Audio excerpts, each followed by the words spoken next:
Good morning and welcome to my YouTube channel. If you're new here, welcome. And if you're coming back, thanks for coming back. Today I'm gonna be doing a mic'd up leg day in my garage gym. So let's just get into it. Okay, so this is my Saturday leg day. I'm gonna be modifying a few movements because I don't have the machines that the gym has, but I like to keep my workouts in my notes. So I have like a list of my workouts and how much weight I've done, and I go off of that every week. So for today, Saturday, lower body day, I have hip thrusts, reverse lunges with the barbell.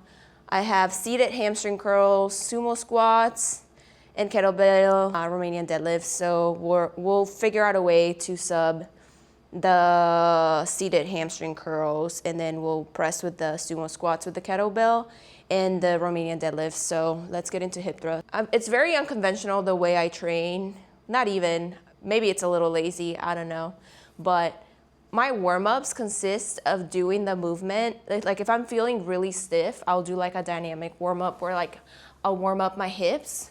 But for the most part, if I'm feeling fine, I will warm up by doing whatever movement I'm starting with. So for me on Saturdays, it's leg day. So I start with hip thrust. I start by warming up to my working weight. So my working weight, usually on the Smith machine, it's 245 plates on each side. So I'll start with just like the Smith machine bar, do a few reps with that. Then I'll add some weight. I'll add 25s, do some reps with that. Then I'll add a 45, do some reps with that. And then by the time I get to the 245s, my body feels pretty warmed up and I'm ready to start getting into my working sets. So that's the way I do it. I don't know if it's the best way, but it works for me. And so I am a firm believer that you should do things that work for you so that you're able to sustain your performance in the gym. So anyway, I'm a yapper when you get me going. So let's start with the hip thrust. I will go over a few cues that I've learned when doing hip thrust. The bar is not that heavy for me, so I'm not gonna put on the pad yet. But I really hate doing hip thrust.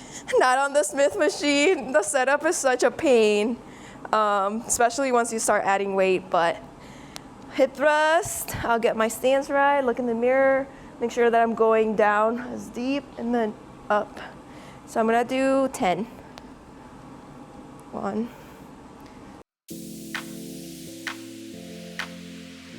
10. This is my least favorite part. So now I'm gonna add probably 25s, and because I'm not doing it on the Smith machine, I'm going to just use 45s for my working sets. We're gonna go right into it. For the purpose of the set, I am gonna start using my hip thrust pad. This is from Rogue. I found that I could go heavier with this because it has like a soft layer and then a hard layer on this side for the bar. But yeah, this is my preferred hip thrust pad. I had one of those, the ones that go around the bar, but it got ugly so fast, and I've had this one for a while.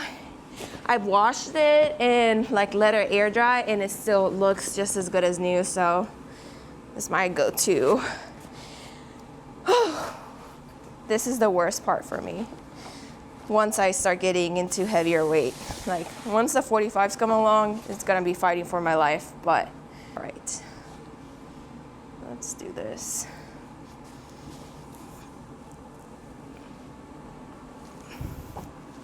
Oh shit, that is not it. Okay, got my feet position. I'm checking my form in the mirror to make sure that I'm where I need to be, and now I'm gonna start.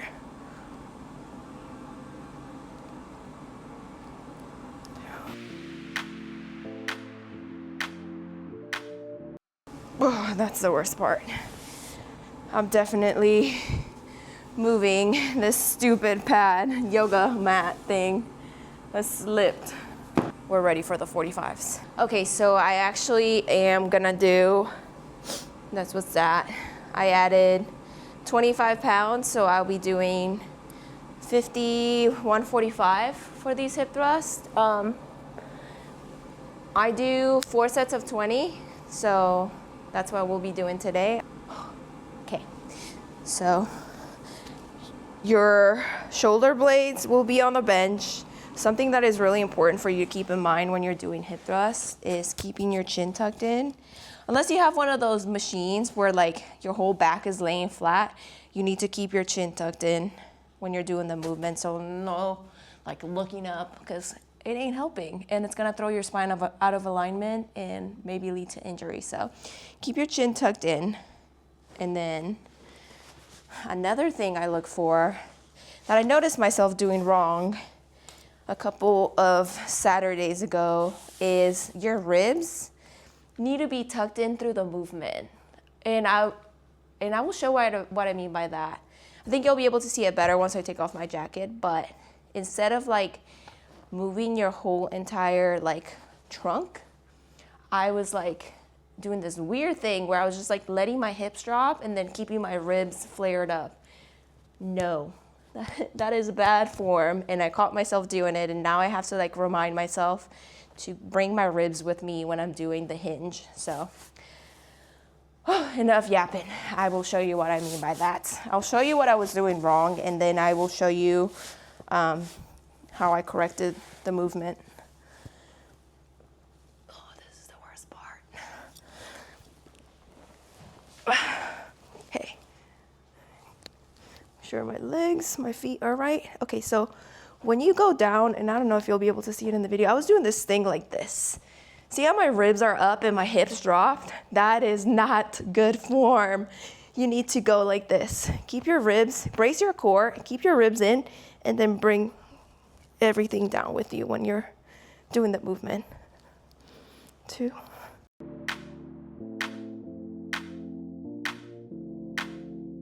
14. Oh my God. My glutes are on fire. 15. 16. 20. Oh. Ow. Oh my God. My glutes. Woo. This area right here is on fire when I'm doing the movement correctly. Now I'm gonna take like a, whew, it hurts to sit down. I'm gonna take like a 1.5 to 2 minute break before I go into my next set. All right, we are back with the outfit of the day, Easy Lift high neck bra and some soft motion shorts. Let's get into that set where I'll be able to show you better what I mean by your ribs flaring during the movement.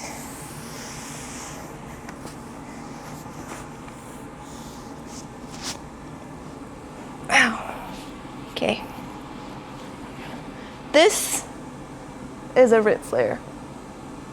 See how my ribs are out and my hips are down?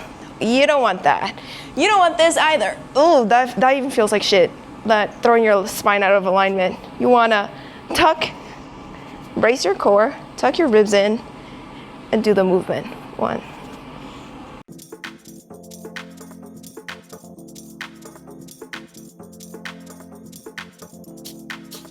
20. Ooh.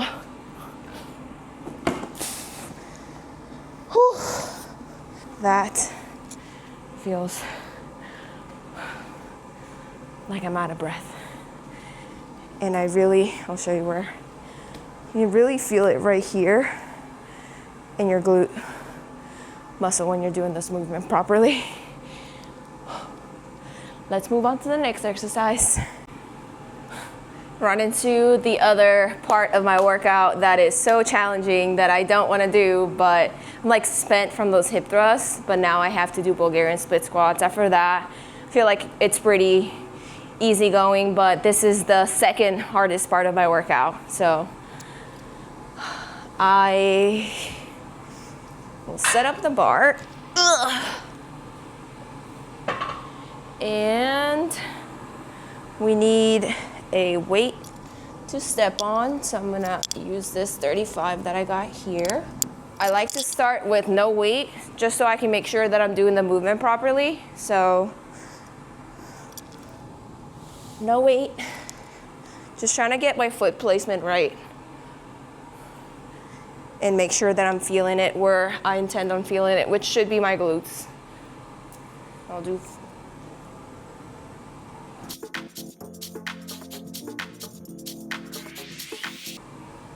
10. I'll do 10 on each leg.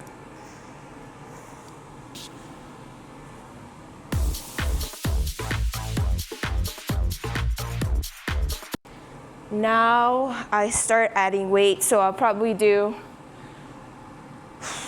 one set with the bar, another set with 15 pounds, and then I'll see if the 15 felt right, so I can bump it up to 25s on each side, which is what I did last weekend for 10 reps. I believe this is my 10 rep week, because that's what I've been doing on all the movements, so we'll see how I'm feeling. We're back.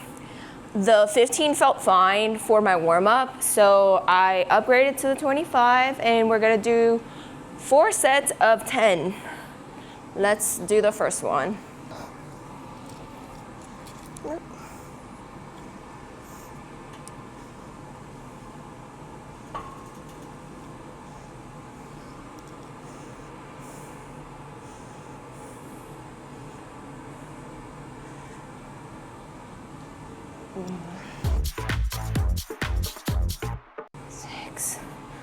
Ooh, I'm fighting for my life.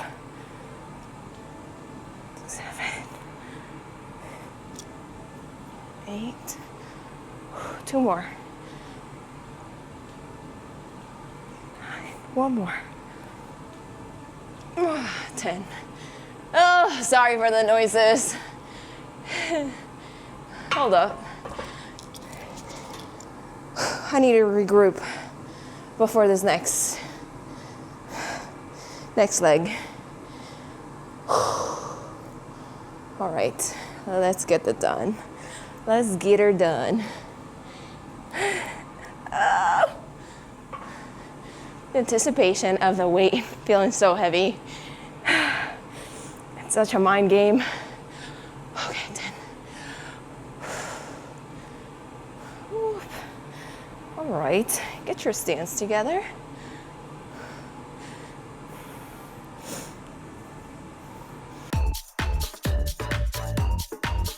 God. 7. Oh my God. My toes are cramping. 7.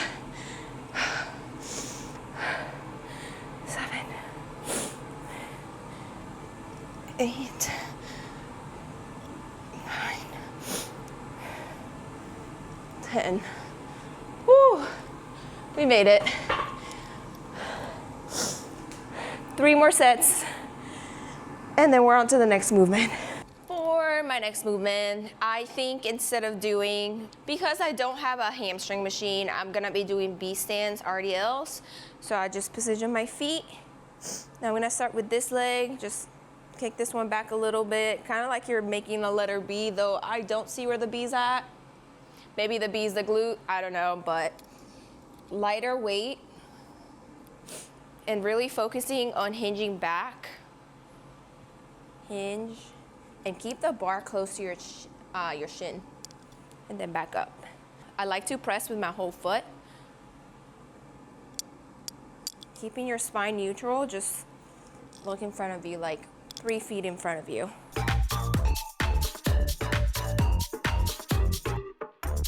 And for these, I will do 3 sets of 12 to 15. I think I'm gonna stick to 12 for this weight. I'm feeling challenged by it, so I'll just do sets of 12. So let's switch to the other leg. Facing forward, this leg kicks out a little bit. Grabbing the barbell and keeping it close to my shins. With my, see how if you do this, when you're looking up to look at yourself doing the movement, you're throwing your spine out of alignment. You wanna pick a spot in front of you. That's why you usually see me with my phone on the floor, because I will put my phone down, I'm looking at myself doing the movement, and I will adjust to make sure that I'm not throwing my spine out of alignment. Ooh, the perfect spot is about 3 feet in front of me. So I'm looking, starting, hinge back.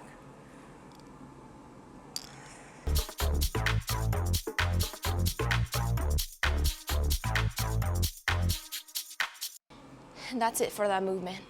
So for the next movement, instead of doing RDLs with the dumbbells or the kettlebells like I usually do, I'm gonna do them with the barbell, and I'm gonna have a wider stance. I was testing it out and I could really feel it on my hamstrings when I was doing it this way, so I'm gonna show you how I do that. So I position my stance a little wider than shoulder width apart, and then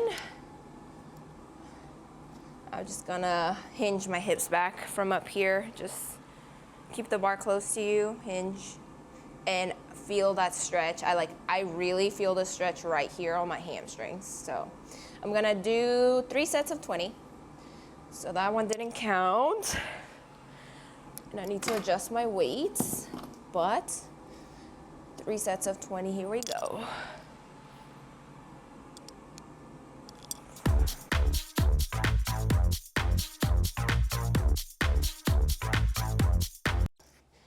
I don't know why, but I woke up with a bit of a headache, and I've already drank like 80 ounces of water, so I'm not really sure what's going on, but probably gonna do one more movement and call it good because my head. So for my last movement, we're gonna do some goblet squats. I'm gonna see if my hands are a little sweaty, but I'm gonna see if I'm able to keep the kettlebell in my hands for 20 reps. You will hear my knees cracking every single rep. That's why I usually wear headphones, because I don't want to hear it. It doesn't hurt, it's just, it cracks every single rep. So 20 of these goblet squats.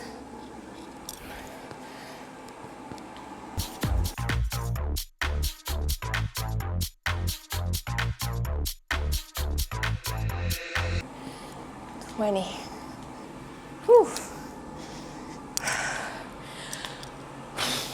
But yeah, that concludes my Saturday workout. Thank you for watching, and make sure you drop a comment if you'd like to see a different workout. Bye.